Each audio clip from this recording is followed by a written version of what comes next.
क्या हम एक सिमुलेशन में जी रहे हैं? आइए इस वीडियो में सिमुलेशन थ्योरी को समझते हैं। इस वीडियो के लास्ट में मैंने एक बहुत इंपॉर्टेंट फैक्ट बताया है सिमुलेशन थ्योरी के बारे में, जो ये पुख्ता कर देता है उन लोगों के बिलीफ को मानना जो कहता है कि वाकई हम किसी मैट्रिक्स में रहते हैं। क्या आपने कभी सोचा है कि हम दुनिया में असली हैं या हम किसी बड़े वीडियो गेम जैसे सिमुलेशन में जी रहे हैं? One of the most popular billionaire Elon Musk का भी ये मानना है, उस पर भी हम लोग विस्तार से चर्चा करते हैं।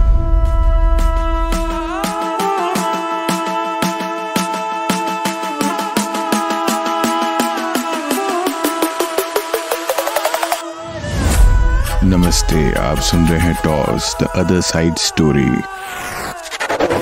ये कोई नया विचार नहीं है, सदियों से दार्शनिक इस पर विचार करते रहे हैं, लेकिन हाल की वर्षों में सिमुलेशन थ्योरी ने खूब ध्यान खींचा है, खासकर टेक्नोलॉजी के क्षेत्र में। सरल शब्दों में सिमुलेशन थ्योरी कहती है जिस रियलिटी को हम एक्सपीरियंस करते हैं वो असली नहीं है, बल्कि एक एडवांस कंप्यूटर सिमुलेशन है। ये ठीक वैसा ही है जैसे हम कोई वीडियो गेम खेलते हैं पर हमें लगता है कि वो कैरेक्टर्स हैं। क्या पता उन कैरेक्टर्स को ऐसा लगता हो कि वो असली में है और वो जो भी काम कर रहे हैं वो फ्री विल में नहीं कर रहे हैं। टेक्नोलॉजी की बढ़ती ताकत से आज के कंप्यूटर ग्राफिक्स इतने रियल हो गए हैं कि उन्हें असली से अलग पहचानना मुश्किल हो गया है। आजकल आप एआई के वीडियोस देखकर बहुत मुश्किल हो गया है कि वो एक्चुअल वीडियोस हैं कि फेक वीडियोस हैं। कितने गाने आपने सुने होंगे किसी सेलिब्रिटी के आवाज में जो किसी और ने गाए हैं। वो यही प्रमाण करता है कि कंप्यूटर टेक्नोलॉजी कितनी एडवांस हो गई है। इसी को मान के हम लोग ये सोच सकते हैं कि आज की कंप्यूटर टेक्नोलॉजी इतनी एडवांस्ड है।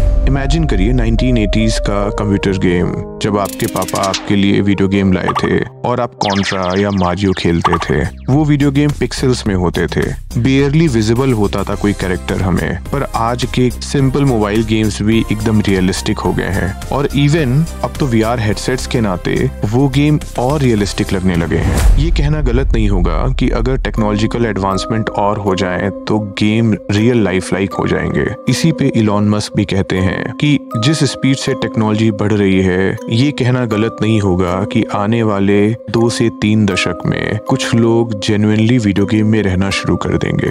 और इसी के नाम पर वो कहते हैं कि चांसेस हो हम लोग किसी और वीडियो गेम के ऑलरेडी हिस्से हों।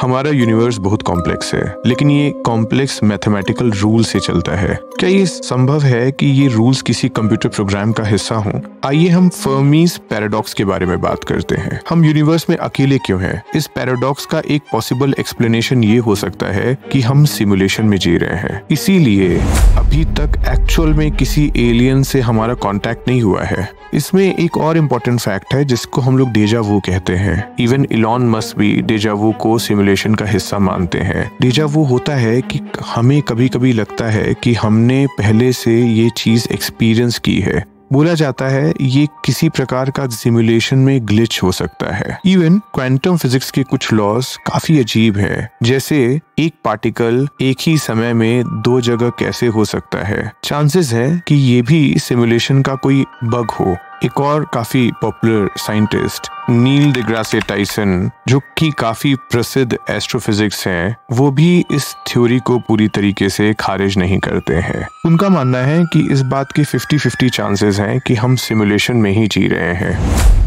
उन्होंने एक इंटरव्यू में कहा, हमारा यूनिवर्स इतने प्रिसाइज मैथमेटिकल लॉज से चलता है, क्या ये संभव नहीं है कि ये लॉज किसी कंप्यूटर प्रोग्राम का ही हिस्सा हो? एक ऑक्सफोर्ड यूनिवर्सिटी के काफी पॉपुलर फिलोसोफर निक बॉस्ट्रॉम ने इस थ्योरी को एक एकेडमिक फ्रेमवर्क दिया है। उनका तर्क है कि अगर हम मान लेते हैं कि भविष्य में हम इतने एडवांस सिमुलेशन बना सकेंगे, तो इस बात की बहुत ज्यादा संभावना है कि हम खुद इस सिमुलेशन में जी रहे हैं। Even one of the cult classic Hollywood movie the matrix में भी सिमुलेशन को काफी गंभीरता से दर्शाया गया है। इसमें बताया गया है कैसे इंसान अननोइंगली एक कंप्यूटर सिमुलेशन में जी रहे हैं। इस फिल्म ने लोगों को इस थ्योरी को लेकर अवेयरनेस बढ़ाने में काफी योगदान दिया है। इस मूवी के निकलने के बाद 2-3 ऐसी सुसाइड्स हुए हैं जिसमें उन्होंने बोला है कि हम लोग एक मैट्रिक्स में जी रहे हैं और हम लोगों को जगने की जरूरत है, इसलिए शायद वो मर के जिंदा हो रहे हैं दोबारा।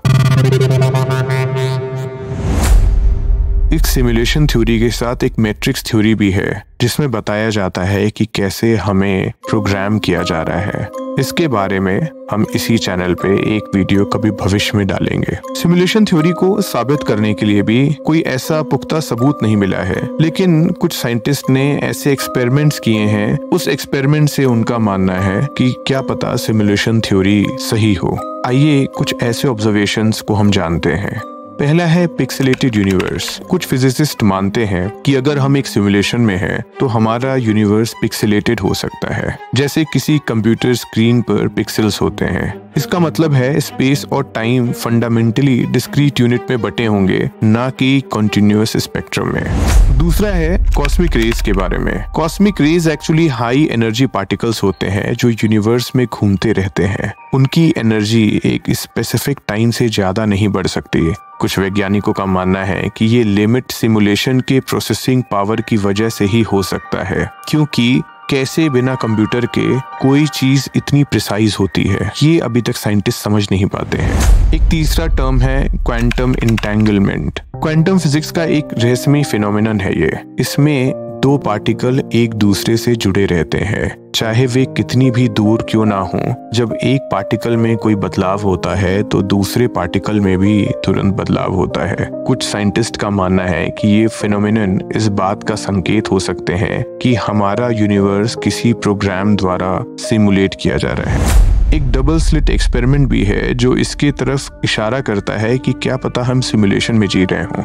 ये एक क्लासिकल फिजिक्स एक्सपेरिमेंट है जिसमें लाइट के पार्टिकल एक डबल स्लिट बैरियर से गुजरते हैं। इस एक्सपेरिमेंट का रिजल्ट वेव पार्टिकल डुअलिटी के कॉन्सेप्ट को सपोर्ट करता है, जो ये कहता है कि लाइट एक ही समय में वेव और पार्टिकल दोनों तरह से बिहेव कर सकता है।